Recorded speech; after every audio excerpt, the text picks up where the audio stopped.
ছোলার ডালের ধোকার ডালনা তো আমরা খেয়েই থাকি। আমি বলি কি, এই শীতের মরশুমে কড়াইশুঁটির ধোকার ডালনা একবার খেয়ে দেখুন, তার স্বাদ কিন্তু ভুলতে পারবেন না। এর জন্য প্রথমে মিক্সির জারে কড়াইশুঁটি এবং কাঁচা লঙ্কাকে ভালো করে পেস্ট করে নিতে হবে। তারপর কড়াইয়ে কালো জিরে, হিং, পাঁচ ফোড়ন দিয়ে ফোড়নটা ভাজা হলে কড়াইশুঁটির পেস্টটা তুলে দিন। আর দিন স্বাদমতো নুন এবং চিনি দিয়ে ভালো করে নেড়েচেড়ে ডোয়ের মতো বানিয়ে নিন।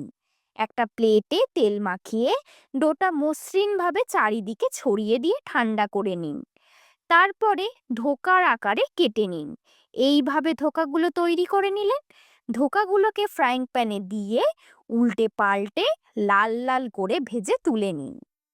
এরপরে ডালনা বানানোর জন্য আলুগুলোকে লবণ এবং হলুদ দিয়ে ভেজে তুলে রাখুন।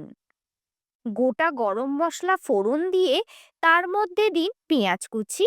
পেঁয়াজটা ভাজা হলে রসুন বাটা, আদা বাটা দিয়ে তারপর সেটা কষানো হলে রোজকার গুঁড়ো মশলাগুলো দিয়ে দিন এবং মশলা যাতে পুড়ে না যায় তার জন্য অল্প জল দিয়ে ভালো করে মশলাটাকে কষিয়ে নিন।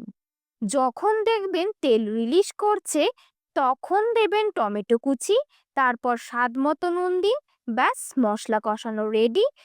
আলুগুলো তুলে দিয়ে মশলার সাথে আবার ভালো করে কষিয়ে নিন। গরম জল দিয়ে কয়েকটা চেরা কাঁচা লঙ্কা দিয়ে ঢাকা দিয়ে দিন।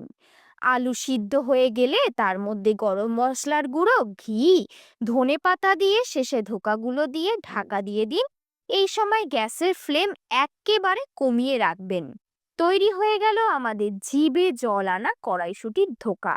ভিডিওটি ভালো লেগে থাকলে অবশ্যই লাইক, শেয়ার এবং কমেন্ট করবেন। অসংখ্য ধন্যবাদ।